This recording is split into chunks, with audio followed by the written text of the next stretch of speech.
당신의 삶에서 가장 중요한 것은 무엇입니까? 8만 년의 삶, 5만 년의 직장 생활, 3만 년의 결혼. 그들에게 길을 묻습니다. 안녕하세요. 오늘은 칼 필레머의 내가 알고 있는 걸 당신도 알게 된다면을 읽어보도록 하겠습니다. 이 책은 코넬대학교 칼 필레머 교수가 70세 이상 인생을 산 천여 명의 현자들을 직접 찾아다니며 발굴해낸 인생의 지혜와 조언들을 담은 책입니다. 인간관계, 직업과 돈에 대한 결정, 육아, 결혼, 그리고 난관에 부딪혔을 때 대처하는 법과 후회 없이 사는 법 등 인생에서 일어날 수 있는 사소한 사건들로부터 삶의 철학과 신념에 이르기까지 인생 전반에 대한 조언을 담고 있습니다. 고개마다 다른 기쁨이 있다. 나이를 먹는 것은 인간이 겪는 가장 낯선 경험이다. 아무도 벗어날 수 없다는 점에서 인류가 공유한 한 가지 공통점이라고 말할 수 있다. 누구나 나이를 먹는다. 하지만 노인이 된 자신의 모습을 상상하기란 대단히 어렵다. 이 책을 읽는 분들에게도 권한다. 우선 노화 과정에 대한 두려움을 떠올리고 나이를 먹는 것에 대해 어떤 생각이 드는지 생각해보자. 그리고 이미 그곳에 가 있는 사람들이 전해주는 다음 말들을 읽어보자. 받아들여라. 싸우지 마라. 나이를 먹는 것은 하나의 태도이자 과정이다. 지금 삶이 긍정적이고 즐거우며 목적이 있다면 앞으로도 잘 살 수 있다. 80대에 접어든 이들에게 해주고 싶은 말은 나이가 많다고 해서 나이 들고 노쇠하다고 생각하지도 말고 무덤이나 영안실로 가는 중이라고 생각하지 말라는 거야. 그보다는 훨씬 괜찮으니까. 아직도 경험해보지 못한 일들이 세상에는 많아. 관심을 가질 만한 일들, 기쁨을 안겨다 줄 일들이. 우리는 지금 길의 끝에 서 있는 것이 아니야. 여전히 끝이 보이지 않는 길 위에 있는 거지. 나는 젊은이들에게 나이 드는 건 아주 멋진 일이라고 말해주고 싶어. 전혀 개의치 않고 기쁘고 즐거운 일들을 할 수 있지. 얽매이고 거추장스러운 것도 없어. 친구가 부르면 바로 나갈 수도 있고 굳이 집에 있지 않아도 돼. 젊어서는 누가 만나자고 전화를 해도 이런저런 이유 때문에 못 나갈 때가 많았어. 지금은 전혀 걸릴 게 없지. 노화에 관해 인생의 현자들이 전해주는 메시지는 늙는 걸 걱정하느라 쓸데없이 시간 낭비하지 말라는 것이다. 내가 해주고 싶은 말은 걱정하지 말라는 거야. 살아보니 나이의 고개를 넘을 때마다 이전에는 없던 기회들이 생기더라고. 그리고 각 고개마다 다른 기쁨들이 있어. 사람들은 나이 드는 걸 지나치게 두려워해. 걱정하지 마. 나이 드는 건 모험과 같으니까. 주어진 날들을 헤아려라. 인생의 현자들의 견해에서 가장 중요한 부분. 특히 젊은 사람들의 사고방식과 뚜렷하게 구분되는 점은 모든 것을 시간과 연관해서 본다는 점이다. 70세 이상 노인들에게 시간은 실로 삶의 본질이다. 젊었을 때 친구들의 갑작스런 죽음처럼 예기치 못한 경험을 하고 나면 인생이 짧다는 사실을 불현듯 깨닫기도 하지만 보통은 젊은 나이에는 인생이 짧다는 사실을 믿지 않는다. 앞에 남겨진 수십 년의 삶이 끝도 없이 길어 보여서 딱히 시간을 걱정할 필요가 없다고 생각하기 때문이다. 그러다 중년이 되면 인간이 시간의 동물이라는 사실을 조금씩 깨닫기 시작한다. 하지만 온갖 수단을 이용해 그 사실을 부인한다. 두 번째, 혹은 세 번째 배우자를 얻거나 보톡스 주사를 맞기도 하고 열심히 운동을 하기도 한다. 그러나 삶의 어느 지점에 오면 내 생각에는 70세를 전후해서 시간에 속해 있음을 확연하게 깨닫게 되면서 심리학자들이 제한된 시간의 지평선이라고 부르는 현상이 나타난다. 삶의 행로가 한눈에 내려다 보이는 생의 마지막 고갯마루에 서 있는 인생의 현자들은 절박한 목소리로 말한다. 인생은 짧다. 조 바노이는 젊은 사람들이 시간이 한정돼 있다는 사실을 늘 유념하며 살기란 얼마나 어려운 일인지를 지적한다. 처음 태어나서는 시간이 느리게 흘러가죠. 그때는 내가 60이나 70이 되면 어떡하지 하는 생각은 꿈에도 하지 않으니까요. 하지만 언젠가는 60 혹은 70이 되지요. 모든 다른 사람들처럼. 누구도 예외는 없어요. 그리고 80, 90세가 닥쳐요. 정말로 빨리. 무슨 일이 일어났는지도 모를 정도로 엄청 빨리 오지요. 얼마나 오래 사느냐는 상관없이 인생은 짧다. 그 사실을 깊이 깨달은 사람이든 그렇지 못한 사람이든 삶을 잘 살아내는 비법은 한 가지다. 주어진 나날을 최대한 활용하는 것이다. 까르페 디엠. 라틴어인 까르페 디엠은 흔히 현재를 잡아라로 번역되지만 원래 하루를 수확하라는 의미에 더 가깝다.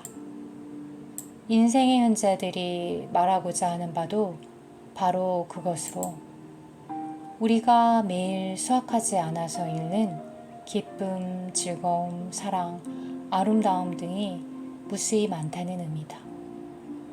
사람들이 저지르는 가장 흔한 실수는 삶의 즐거움들, 살아있다는 그 자체의 기쁨을 누리지 않는 것이라고 그들은 말한다. 많은 인생의 현자들이 탈무드의 격언을 인용했다. 우리는 즐기지 못한 모든 주어진 기쁨들에 책임을 져야 할 것이다. 나는 베시 셔먼이 손녀에게 보낸 편지를 매우 인상 깊게 읽었다. 베시는 손녀가 이 편지에 담긴 내용을 잘 새겨두기를 바랐다. 사랑하는 손녀에게 너무 걱정하지 말거라. 황금 같은 우리 삶을 땡땡하면 어쩌지? 혹은 땡땡하지 않으면 어쩌지? 같은 걱정들과 바꾸기에 시간이 많지 않단다. 할머니는 20살에 첫 직장을 구해 월급 대부분을 저축하고 살았지. 한 선배가 너무 아등바등 살지 말고 젊음을 즐기라고 귀중한 충고를 해주었지만 귀를 닫고 살았어. 그땐 그 말이 무슨 의미인지도 몰랐으니까. 공연 한 편, 연극 한 편을 볼 때마다 내 통장 잔고가 줄어든다는 사실에 늘 신경 썼지. 그리고 나는 모든 것들을 잘해내고 싶어서 정말 정신없이 살았단다. 그렇게 시간을 보내고 나이를 먹으니 내가 알던 사람들, 사랑했던 사람들이 하나 둘 세상을 떠났단다. 그제야 난 깨달았지. 이 하루가, 매 순간이 얼마나 소중한 것인지를. 사랑하는 사람들과의 진실한 관계야말로 우리 삶의 진정한 축복이라는 사실을 뒤늦게 알게 되었지. 인생의 현자들은 말한다. 지금 이 순간 우리에게 주어진 것들에서 행복을 찾으라고. 이러한 인생관을 일상의 습관으로 만들라고 말이다. 삶을 대하는 이러한 태도는 인생이 짧다는 사실을 깨달아야 얻는 선물이다. 젊을 때 100년 쓸 몸을 만들어라. 많은 사람들이 질병에 대해 말하면 흔히 죽음부터 떠올린다. 그래서 세상이 다 아는 건강 관련 상식이나 주변 사람들의 잔소리에 콧방귀를 뀌는지도 모르겠다. 스코틀랜드 태생의 장모님은 150cm 남짓 않기에 적극적인 성격이다. 유머 감각도 탁월하고 게임도 못 잘한다. 지금껏 내가 알고 있는 사람들 중에 가장 다정다감하다. 하지만 장모님은 베이컨이며 소시지, 고기, 술, 단 것 등을 굉장히 즐겨 먹었다. 담배도 하루에 한 갑씩 피우는 애연가인데다가 운동은 전혀 안 했다. 습관을 바꿔야 한다는 말도 자주 했지만 속이에 경일기였다. 장모님은 그러한 습관들을 고스란히 즐기며 살 만큼 살면 되지 뭐 하는 말을 자주 했다. 장모님은 요즘 사람들이 죽음에 관해 지나치게 걱정을 많이 하며 그 때문에 매사에 지나치게 엄격하게 군다고 불만을 터뜨리곤 했다. 장모님뿐만 아니라 비슷한 사례를 나는 숱하게 겪었다. 내 주변에 비만이거나 흡연자 혹은 운동을 전혀 하지 않는 사람들은 이런 말을 하곤 한다. 어차피 천년만년 살 것도 아닌데 뭐 몇 년 덜 살면 그만이지. 지금 좋아하는 걸 하면서 살래. 독실한 카톨릭 신자였던 장모님은 내 잔소리를 싫어하며 당신의 건강은 다 신의 뜻에 맡겼으며 갑작스레 세상을 떠난다 해도 마음의 준비가 되어 있다고 말했다. 건강에 해로운 짓을 한다고 해서 일찍 죽는 것이 아니라 몇 년 혹은 몇십 년을 만성 질병으로 고통받을 수도 있다는 사실이다. 담배 피우는 사람, 과식하는 사람, 종일 꼼짝 않고 누워 TV만 보는 사람 중 대다수는 자신에게 닥칠 최악의 상황이 어느 날 갑자기 죽는 것이라고 지나치게 아니란 생각을 하는 경우가 많다. 하지만 현실적으로 그렇게 쉽게 죽는 경우는 드물다. 병은 쾌락의 이자라는 말이 있듯이 그렇게 살아온 사람들은 나날이 버거워지는 병의 무게를 짊어지고 살아야 한다. 내 장모님 이야기로 다시 돌아가 보자. 장모님은 60세에 수많은 합병증을 유발하는 당뇨병을 얻었다. 몇 년 후에는 유방암이 발병했고 폐기종이 생겼으며 신부전증 진단도 받게 되었다. 합병증이 생기면서 장모님의 몸무게는 더욱 늘었고 체중이 점점 몸에 부담을 주었다.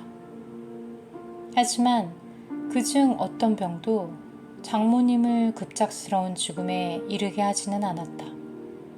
장모님은 결국 82세에 폐암으로 세상을 떠났다.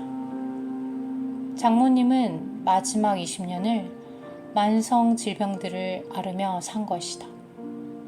활동적인 분이었지만 사회활동과 여행은 물론 하다못해 일상생활까지 마음대로 할 수 없는 끔찍한 노년을 보냈다.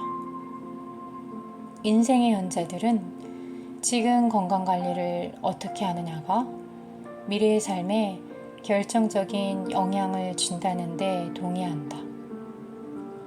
하지만 얼마나 오래 사느냐가 아니라 어떻게 살 것인가에 초점을 맞추어야 한다. 60세 정도 되면 그때부터 평균적으로 20년을 더 산다. 걱정해야 할 것은 그 20년 동안의 삶의 질이다. 인생의 현자들이 강조하는 것도 바로 이것이다. 죽음은 생각하고 말고 할 문제가 아니다. 젊은 나이에 삶의 방식을 바꿔야 한다. 더 오래 살기 위해서가 아니라 더 나은 70대, 80대 혹은 그 이유를 위해서다. 혹시 아는가? 지금 몸으로 100년을 살게 될지. 다 괜찮다. 더 나은 삶을 위한 길을 찾는 젊은이들에게 꼭 들려주고 싶은 삶의 지혜를 물었을 때 많은 인생의 현자들이 빼놓지 않고 한 대답은 바로 이것이다. 걱정은 그만하라. 그들은 자신의 삶을 반추하며 몇 번이고 이렇게 말했다. 걱정 좀 덜 하고 살걸. 혹은 온갖 걱정을 다 하고 살았던 게 후회돼. 그리고 만약 지나온 삶을 다시 살 수 있다면 미래를 걱정하느라 전전긍긍하며 보냈던 시간들을 모두 되돌리고 싶다고 대답했다. 전직 의사인 발레리 암스트롱은 이렇게 말했다. 걱정하지 마세요. 변명도 필요 없습니다. 걱정하면 제대로 뭔가를 할 수도 없습니다. 건강에 대해 아무리 걱정해도 아무 소용없습니다. 병원에 가야 하거나 의사가 나쁜 소식을 전해줄지도 몰라 두려워한다면 묻고 싶습니다. 왜 걱정합니까?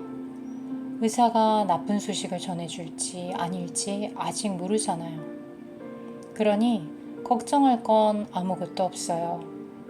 공연히 에너지만 낭비하는 거죠. 설령 의사가 나쁜 소식을 전해주었다 해도 걱정할 필요가 전혀 없어요. 뭔가 조치를 취할 수 있으니까요. 걱정은 에너지만 빨아먹고 우리에게 아무것도 주지 않아요. 의사가 위험할 수도 있는 수술을 해야 한다고 말하면 정보를 모으고 이야기하고 결정하세요. 걱정은 전혀 필요 없습니다. 지금까지 결정하며 살아왔잖아요.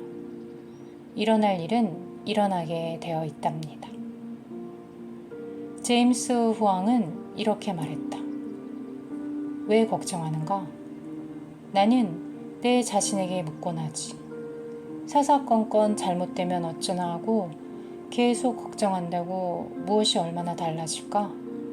아무것도 달라지지 않는다는 사실을 깨닫고는 나는 말로 닿을 수 없는 해방감을 느꼈다네. 내가 알려주고 싶은 삶의 해답은 이거야. 다가올 것들을 걱정하느라 시간을 허비하지 말고 사랑하고 즐기는 모든 것들이 흘러 들어오게 그냥 두어라. 인생의 현자들이 겪으며 살아온 숱한 어려움과 고통스러운 비극들을 고려한다면 그들이 어느 정도까지는 걱정해도 괜찮다고 할 줄 알았다. 하지만 결과는 뜻밖이었다. 인생의 현자들은 걱정이란 우리의 일상을 좌절시키는 독이라 말하며 우리 능력 안에서 바꿀 수 있는 모든 것을 바꾸라고 충고한다. 인생의 현자들은 시간이야말로 우리에게 가장 소중한 자원이며 걱정은 시간 낭비일 뿐이라고 잘라 말한다. 노후에 걱정하느라 낭비한 시간들을 되돌려 받고 싶다며 아쉬워하지 않으려면 어떻게 해야 할까?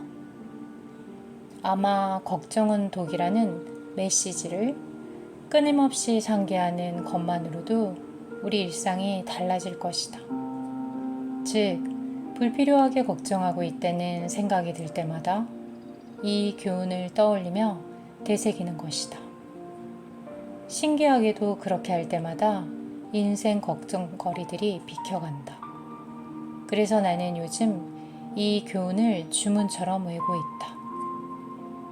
후회를 줄이는데 결정적으로 중요한 전략은 문제를 구체적으로 해결하는 데 시간을 사용하고 걱정하는 데 사용하는 시간은 과감하게 없애는 것이라고 인생의 현자들은 충고한다. 언젠가 귀중한 시간을 낭비한 것을 뼈저리게 후회하는 이도 있을 것이고, 단지 걱정을 버림으로써 더 나은 삶을 살게 되는 이도 있을 것이다. 오늘 하루 조금의 걱정을 덜어낸다면 분명 후자의 삶을 살게 될 것이라 믿는다. 지구만한 행복도 순간 속에 담겨 있다. 사람들은 행복을 추구하면서 거창한 것들을 생각하는 경우가 종종 있다. 집을 사고, 배우자를 만나고, 아이를 낳고, 새 직장을 구하고, 더 많은 돈을 벌고 하는 것들 말이다. 하지만 지금까지 만나본 인생의 현자들의 관점에서 보면 이러한 태도는 잘못된 것이다. 땡땡 라면, 행복할 것이라는 욕은 인생의 현자들 입장에서 보자면 함정이다. 물론 이러한 사실을 삶을 거의 다 살고 나서야 깨닫는 경우도 많다. 그렇다면 그러한 함정을 좀 더 일찍 피하려면 무엇을 해야 할까? 인생의 현자들에 의하면 이 문제의 해결책은 삶의 변화를 기다리는 바로 그때 일상생활의 즐거움을 더욱 증폭시키는 것이라고 한다. 즉, 맛있는 음식을 먹듯 삶을 음미하라는 것이다. 지극히 소소한 일들에 의미를 부여하고 즐거움을 느끼면 일상에서 끌어올린 행복이 차곡차곡 쌓인다. 인생의 현자들은 그 진리가 젊은 사람들에게도 통할 것이라 믿는다. 리디아 맥키오는 노년에 접어들어서야 이 교훈대로 살기 시작했다. 지금 젊은 사람들이 미래를 걱정하느라 시간을 낭비하듯 그녀 역시 많은 시간을 보낸 후에야 깨닫게 된 것이다. 삶을 즐기기에 작은 것들을 즐겨. 아무리 작고 보잘것없는 것들이라도 즐길 만한 가치가 있지. 그 사실을 모르는 사람들이 너무 많아. 나이를 먹고 보니 우리 애들이 처한 상황도 보이고 그 애들이 스트레스에 시달리는 것도 보인다네. 이제 나는 더 이상 신경 쓰지 않는 그런 문제들로 말이야. 나는 알고 있지. 그러한 문제들은 지나갈 것이고 그 자리에 새로운 방법이 나타나리라는 것을. 난 그저 앉아서 사람들과 즐겁게 지내기만 하면 돼. 이야기도 하고 산책도 하고 말이야. 난 걱정의 먼지들이 쌓이게 그냥 둬. 더 이상 걱정하지 않아. 익숙해지는 거지. 사소한 것들에 더는 얽매이지 마. 기쁨의 순간들을 음미하고 우리 힘으로는 어찌할 수 없는 큰 문제들은 그냥 내버려 둔다. 평생의 친구를 찾아라. 인생의 현자들을 만나 오랫동안 행복한 결혼을 할 수 있었던 비결이 뭡니까? 하고 물었을 때 가장 많이 나온 대답은 바로 제일 친한 친구와 결혼을 했지 였다. 반대로 결혼에 실패한 사람들 중에는 이렇게 대답한 사람이 많았다. 우린 연인으로서는 좋았지만 친구가 되는 법은 알지 못했어. 세실 다우드의 이야기를 들어보자. 낭만과 사랑은 다른 거야. 경험이 가르쳐주지. 내가 봐온 바로는 낭만적인 사랑만으로는 결혼 생활을 제대로 하기에 부족해. 결혼 생활을 시작하면 사랑이라고 믿었던 것들은 신기루에 지나지 않아. 사랑은 결혼 생활을 통해서 서서히 자라나고 평생을 거쳐 계속 커지는 것이지. 처음 사랑이 육체적으로 끌리는 감정이었다면 그 다음 사랑은 비슷한 관심사나 활동을 함께 하면서 찾는 즐거움이야. 여기까지입니다. 인생의 연자들은 우리에게 말합니다. 모든 것들이 머지않아 마지막 순간을 맞게 된다고. 당신의 삶에서 가장 중요한 것은 무엇이며 어떤 삶을 살아갈 것인가요?